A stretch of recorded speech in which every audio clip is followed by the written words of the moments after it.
Hello, everyone. Welcome to another one of our presentations called Friday Night Spiritual Insights with Michael Mirdad. We appreciate you joining us. Today we're going to talk about, I guess you could say the difference. It's an obvious difference, but I want to explain the difference between tension, attention, and ascension, or just tension versus ascension. And it's interesting to me because the differences are obvious by just a standard definition, but what people don't realize is that ascension has to do with surrendering to like the frequency of God or the peace of God. Now, do most human beings walk around with that intention and that focus, that single-minded choice? Instead, it's intention on tension. It's not intention on ascension. And every thought, every worry that you have, every doubt that you have, everything that makes you tense up at all. I mean, the word tension refers to being in a state that lacks peace. Why are you tense? You're not at peace. That's why. If you're at peace, tension automatically dissolves. Letting go of any form of tension could generally reveal what's behind the tension, not what's behind it causing it, but what's hidden behind it. Light. And light is, you could say, synonymous with ascension in consciousness. Ascension is thought to be like a movement from where we are in a day-to-day experience and then rising to new levels of consciousness. So, tension's about being in a state that just doesn't seem to have peace. It lacks peace.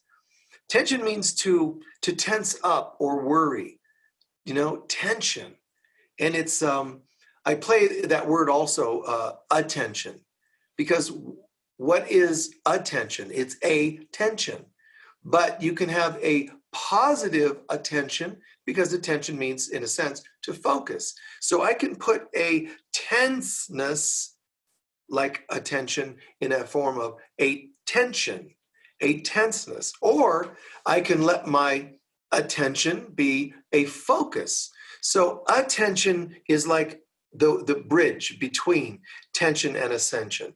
What am I putting my attention or focus on? What am I putting it on a tension or a focus? And that's all the difference in the world. How am I choosing to perceive? How am I choosing to live my life? Tension is being like hyper alert, always tense, never at rest, no sense of peace. I'm tense because I'm afraid something's going to go wrong. I'm going to have this conversation with my boss today, and I know it's going to go bad. You're tense, you're acidic, and you are self-destructing. You are in a bioacidic, life-destroying state. Literally, the cells of your being are being destroyed because you're tense, you're worried, you're, whatever you want to call it. Now, when I'm thinking about, this is really sad to me because people that say, I'm worried that this conversation might go badly, etc., and then it doesn't go badly. It goes either great or it goes okay. The average human being doesn't go, I think I was mistaken. And if I was mistaken this time, then maybe I should stop leaning towards assuming the worst and lean towards assuming the best. I mean, after all, generally it seems to go well, and here's evidence again today. So I should put my attention on higher things, ascension, instead of putting my attention on something as though it's going to go poorly. But the average human being doesn't do that. Why? Because we are programmed and allowing ourselves to choose to be in a tense state. There's little ways around it. Practicing an attitude of gratitude, learning to be grateful. And I don't mean meagerly grateful. I mean, wow, I didn't just get by in that conversation. Man, that went pretty well. And I'm really happy that I was mistaken. I love that I was wrong about that conversation. Otherwise, I'd be just dying over the outcome of a bad conversation, tense or got fired, etc. No, man, they complimented me. They valued me. This feels really great. And it gives me good cause to say, I probably don't need to trust my ego and its opinions as much anymore, because they're usually wrong. Once in a blue moon, it might prove to be accurate. Oh, I was worried about something and it did happen that way. Forgive, release yourself from it, and put your attention and your focus on something happening differently next time. Go back and literally visualize it as though it's happened differently, so that your brain can say, well, maybe there's another option. You got to put that option in the mind. So even people who can't, even people who can sleep, there's people that sleep 8 hours a day, but never rest. There are people who sleep a couple hours and they rest thoroughly. It's a state of mind. A lot of masters throughout history have said, you really only need to sleep a few hours, or a lot of them practice something called power napping, where they might have only slept a few hours, but middle of the day, just boom, they just totally let go and fill up again, energetically speaking. So they just feel totally vitalized. There are people who can sleep 8 hours and 10 hours, and I've known several. No matter how much sleep, they're never at rest. And I don't know, guys. I think it's a very sad and unfortunate thing. Sometimes they can't rest because of, some programming, some post-trauma. But sometimes it's just because they just refuse to let go. I remember, having a child 30 plus years ago, having a child, and, you can see children, and we would laugh at watching, any of us can watch other people's children too. They're going to sleep, but they just don't want to sleep. They'll just resist it, even though they're sleepy and they're ready to go. There's a part of them that's no, mustn't go to sleep. And it's like that. People would sleep and no, I mustn't rest. It's like, you should ask yourself if this applies to you, or to friends of yours or clients if you're a counselor or healer. You rested, you slept, but you didn't rest. You slept. Can I ask you, let's dialogue around that and ask ourselves, is there, what if there was any reason inside at all that you would say, just pretend, because some people say, I don't know that thought in my mind. Well, then just pretend, and then it'll pop up. And you say, what if, hypothetically, you were afraid to rest, not sleep, but rest? What reason would there be? You guys, you'd be amazed what pops up. It could be anything like, because I was in the military and they kept you on hyper alert. Could be that. Could be, I had brothers and sisters who my parents would say they worked harder, and all you ever do is sleep, and wronged me for that. It could be there were abuses going on in the household, and it put me on hyper alert. I never learned to really rest. And it could just be self-worth. I don't deserve to rest, which means I'm not good enough as I am. So if I rest, it would just, it's like telling God I'm allowing myself to be worthless. So I need to show God that I need to worry and I need to stay tense, and so on and so on. These are just thoughts that might be behind whatever you're dealing with. So attention is something that many people seek. But in seeking attention, because there's tension, there's attention, which can be, like I said, a focus, attention, a focus. When you say attention, it means you're putting a positive tension on that wire, that communication wire. I'm gonna put some focus, which means I'm gonna create a band between me and that visual that I'm doing, visualization or a goal. I'm putting a positive tension on it, like I'm coming after that. Here we go.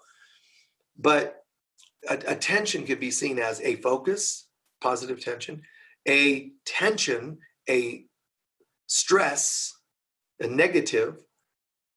But even the word in the middle of those two, what about seeking attention? Think about how playful that can be. If we look at the negative attention, hi, I'm seeking attention. I'm looking for tension in my life. You think it might even sound positive. I deserve attention. No, you don't. You're a holy child of God. There's no tension you need. But I want to be seen. Why? What is so insecure in you that you need to have attention? People's attention.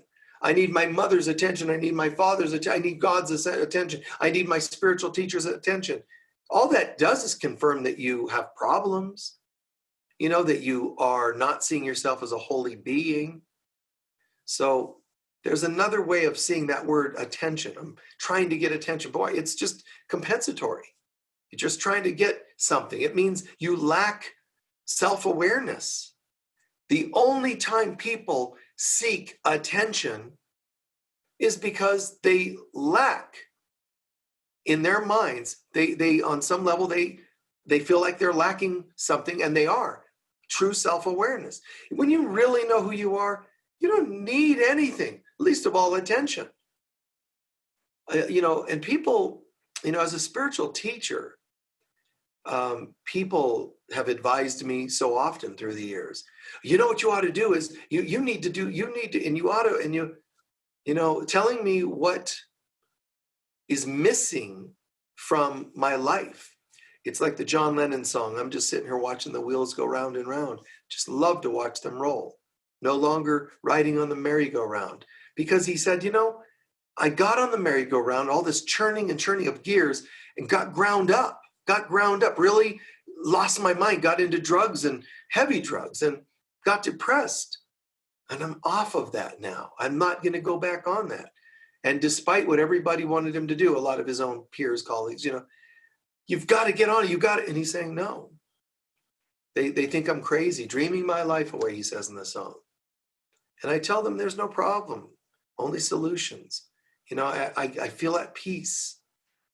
And as a spiritual teacher, people would say, well, you have to write this type of book to sell so that you can be, my books have sold great. Oh, no, but you got to get #1 New York Times. Why? Why would I want to be on New York Times as anything? I've never read the paper, wouldn't read the paper, don't have any respect for such newspapers that get into sensationalism and bias and so on. It's all really gross. If you put me on a front page saying the #1 spiritual teacher, sales author, blah, blah, blah, of all time, it often attracts more negative tension than it does positive of a focus on anything. People say, you've got to get on a talk show. I've never felt called to it. People's talking all the time, and they're creating a tension, you've got to do this. Really? I didn't know I need to do that. Now I'm tense because I got to go do something. Why not just be at peace? The old story about and I'm just paraphrasing, but the corporate exec that goes and visits, Venezuela up in the mountains or somewhere, in South America, and some lake, quiet little sleepy village, and in the morning he gets up and there's not a whole lot to do. All he has to do is go out to the dock, and do a little fishing and relax. And he does this for days. He just says, God, this is so amazing. People should know about this place, like they say about me. More people should know about you. A lot of people know about me, and I'm fine with that. But more people should know about this village. Well, why? They asked. Well, because if more people knew you could have more industry. You could have more money here. You're kind of impoverished in a way. Well, we eat every day. Oh no, but it's not security. You folks could have more, and if we did, then what? More people would visit. Where would they stay? Well, you could build little hotels and, casas and things for people to stay in. Okay, and then what? Well, then you'd have more money. And, well, how would people get around if there were that many people? Or roads aren't, well, you develop the roads and you get taxis that haul them around or rent-a-cars and on and on and on. The story develops. And then the villager saying to the corporate guy, and then what? And then what? And then what? And then what? And the guy says, well, then, once you have income like that, you wouldn't have to worry about so much. You could just do what? go fishing. And the guy says, it's exactly what we're already doing every day. So why do we need to build all this stuff where you need to do something just to get to the place you're already at? And if you think about it, look at your life. For me, I can say there are times, pivotal moments in my life where I reach a fork in the road and I think, let's pretend I save up 10 grand. And I think, well, I need a car. I got to get a nicer, newer car. And then I go get one. Now, if I have a car, it's already paid off. But I've had this happen in my life now, but I've got 10 grand. Now I can go get a good down payment on another one that I have to make payments on. Is that an upgrade? In America or in the world, we call it an upgrade. Or is it creating a tension that didn't have to be there? Now, the opposite doesn't always sound good either, because, well, I don't want to get a new car. I'm going to just keep driving the old one and it breaks down or whatever, let's say. Which decision is best, guys? This world keeps you split between those two things. Is prosperity consciousness that I already feel great in the car that I have? Like they always talk about Warren Buffett, billionaire, and he keeps driving some beater, old truck. Bill Gates once said he went to visit Warren Buffett and was, going to just talk to him. We're both wealthy, and are there projects we could team up on? And he said, I go and visit him, and I sat on this chair, and the chair like fell through or whatever. And Buffett's like, oh yeah, you got to be careful. Those old, like from the 50s, those old hard, and they had that shiny vinyl, like from the old cafes, from the 50s. And the screws weren't in it. So the thing would just rock and then fall through. And, oh yeah, you got to kind of sit on that very steadily so it doesn't break through. And his car, the springs of this old truck are sticking through. I mean, it's the strangest thing.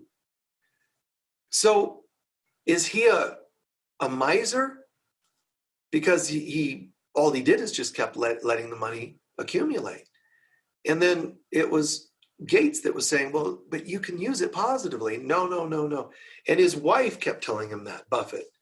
And it was heartbreaking for him because his wife said, you know what, honey, I love you and I know you love me, but you need to do good with your money, and I can't stay in this condition anymore where you just hole it up, you just store it away. So she left him, and it broke his heart, and that's when he decided to start coming out a little more and giving and sharing. So the opposite can be true as well, where you have extra, but the first time you get a little extra, you spend it on something as a down payment, not save it to where you can buy it and pay it off. You save it, end up with payments, creating new levels of tension in your life. Ascension means I'm at peace, whether I've got my old beater truck that said, Buffett, or whether I paid off a car. But I'm not going to get myself too much into owing, because owing is not ascension. It's not higher into fullness of God. It's back to constriction, because tension is constriction. Oh, boy, your muscles feel really tense. What do you think they mean? Nice and relaxed? Tense, constricted, not soft, not sturdy in a good tone way, but we want it to be neither hardened muscles nor mushy, just nicely toned. It's good enough. That's peace. Being at peace with that, that's ascension. I found the middle ground and I felt good. So it all comes back to self-awareness that most people don't have. Most people don't know how to feel a compass or a barometer inside to say, well, where am I at today? Instead, they go, well, their version of where am I at is what do I have? Oh, the neighbors are noticing as I drive by, nice casual look, and new car, and ooh, as you go by. That's what people think is their goal. The only goal is ascension. The only goal is shifting back into God consciousness. Why anybody would want to settle for anything less than that is just insanity. Ascension means I have a sense I am on I have a sense, ascension. I have a sense that I am on the right track. Ascension. Instead of someday we're all going to ascend, beings of light. That's all true. But how are you doing ascension today on a day-to-day basis? So, if I'm in a state of, I have a sense I am on the right track, then it means I have nothing to seek. Least of all, tension. The last thing I need to be looking for is, I need a little tension in my life. So it's just the silly stuff of life. Ascension means to ascend beyond the human self and into the soul self. It's like I'm identifying with my soul, my heart and soul, instead of my humanness. It doesn't mean deny the humanness, but my primary focus is on myself as a spiritual being. What do I need if I'm a soul? Basically, the only thing that fuels a soul is love. Things that fuel the human self, well, nothing, because you're not really a human self. But you'll try all kinds of things in the fuel tank. Drugs, alcohol, sex, food, money, lack, limitation, stress, tension, competition. These are all these bizarre forms of fuel. And all they are is like drinking alcohol, booze, putting it in your gas tank. You might get a poof for a moment and get some distance in your car for a second, but it just blows up and disappears. It doesn't run steadily like on what fuel would be right for your car. So it's the same with life. I mean, if people get tense, sure, they have some sort of fire inside, but it just doesn't get them where they really want to go, which is, I want to ascend. And to ascend means ascend from human self into my soul self, my heart and soul. It means to rise to higher levels of consciousness. Less worry, more trust. Less worry, more trust. Ask the average person if they're doing better this year than that last year, and they're usually going to think in terms of money and romance. And if you say, what about job? That's still related to money. It's usually money, romance. These two primary areas. And to me, it's so strange. The average person doesn't say, well, let me think about this. God, my trust level has increased. My stress level has decreased. Think about this. Ask 10 people and see how many go to the stress barometer versus the relationship and money. What does that tell you about the human race? That they're still way too focused on stuff, on the shallowness of life. To ascend means that our soul feels complete, and it should feel complete. But that takes, the intention to get to that place. It means nothing else really is as important as my getting to that new level of consciousness. No need for stress, no tension around my identity. I know who I am, so I don't have to worry. I don't have to stress, compete, tense up, or whatever else. I'm going to let go and let God. And wow, what a change. What a shift that happens when we just go, I need to do nothing but let God show me the way. Connecting with God is my guide every day as best I can. And every time I see myself competing, struggling, tensing, I should ask myself, what are you doing? What are you tensing up over? What for? Well, because what if live as though you are connected. Live as though there's nothing to do. What if you're already okay? What if I'm already in some dimension, on some level? What if I'm already one with God? Then why don't I look at this world as a temporary viewing, of how I'm doing on the highest level? This is just a viewing. So is this viewing of 3D world, is that viewing through the lens, is it showing me that I am connected? Or is it like some weird nightmare that doesn't reflect my being back with God? So it's like, no, the stresses, the tensions, and we all have them. Don't get me wrong. I understand. Somebody tells you, "Oh no, I'm totally at peace." Yeah, I could do that. I could say, "Oh, I am at perfect peace within. I am sublime and enlightened." But there are some teachers like that. They have people drive them everywhere. They have people cater to them everywhere. Um, and yeah, so they really think that that's their goal. They think that that's it. Um, they have people pay their bills. When they fly, it's first class. They get upgrades. They get all that they need. So it's comforts. We can all feel a little more at ease when we get our way, but it's not real. So I always, sort of took time to look at that in my own life. None of us like to struggle, but if I got an upgrade on a flight, I would say 3 or 4 out of 5 times I would pass it on to somebody else that I thought could use it a bit more. And that varied. It could be an old lady that looked, like she didn't have a lot of money. It could be a young guy who looked like he just would never got anything from anybody. It could be somebody that looked like they had physical discomforts. And, I feel okay about having done that. Some people say, "Oh, you were denying your good." If I was denying my good, I would have cared about it one way or the other. And I didn't. What I felt best doing was gifting. If I needed it or whatever, then I took it. It was fine. If I needed to be in the front of the plane because I needed to run for another terminal, maybe I would take it. But I didn't feel tension around it. I didn't have to have that seat. But I know a lot of colleagues and so forth, they've got to be catered to like that. When I was always on tour and so forth, nowadays I'm more local to where I teach, but when I was always on tour, friends would often either take care of me when I land, they'd pick me up, take me here and there.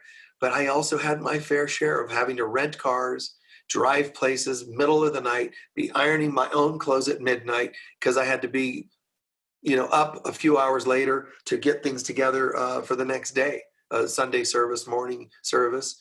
Sometimes, I had to get up at 6 or 7 to get there for an 8 o'clock service if it was a drive. So there were strange things like that.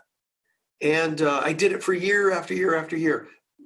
I paid my dues, as they sometimes say. So there's nothing wrong with having comforts. But when you don't have all the comforts, that's the real test. Can you still feel like you're choosing higher values, higher consciousness when you're not getting your way and there are seemingly tensions around? I don't think I do that perfectly, but I think I really do a pretty good job. What I do know that I do is I believe in mastery. So if there are if I come upon a car accident and there's 5 cars strewn about and people are freaking out, I'm going to step into the tension and I'm going to take some initiative, which will look like maybe to somebody it's controlling. I don't care what you think it's called. This is what's needed in the moment, whether I'm stepping into helping somebody with a project they're doing, or whether it's a car collision or what. I'm going to step in, hold it. No traffic goes by here. Hey, dude, can you call 911? Hey, and I'm just going to step in. If somebody has a better way of doing it, like a police officer pulls up, let's say, let him take over. Then I'm going to shift gears and go, I'm here to serve. Officer, what do you want me to do? If he says leave, great. If he says run traffic for me, great. Mastery. It looks like there's tension involved, but there isn't. There's focus, attention in a positive sense. Focus. What do you need me to do, officer? And you get to it. So some people are going to confuse that initiative, that stepping up, that focusing as being the same as tensing up, and it isn't. Tensing involves worry.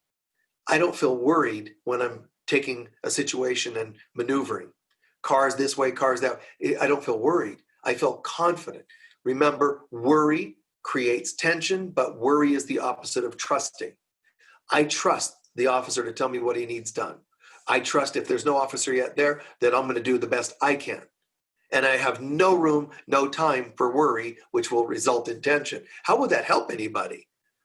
How's it going to help if you're a doctor and they bring someone in on a gurney and their doctor is in an emergency and you go, oh my God, I don't think we can do anything with you, sir. How is that helpful? You don't have room for that. You need attention, but a positive focus attention to get that person well and show them that you trust in what you're doing versus caving in and letting them see you sweat, letting them see you worry, and so on. So just something to think about, perhaps, okay?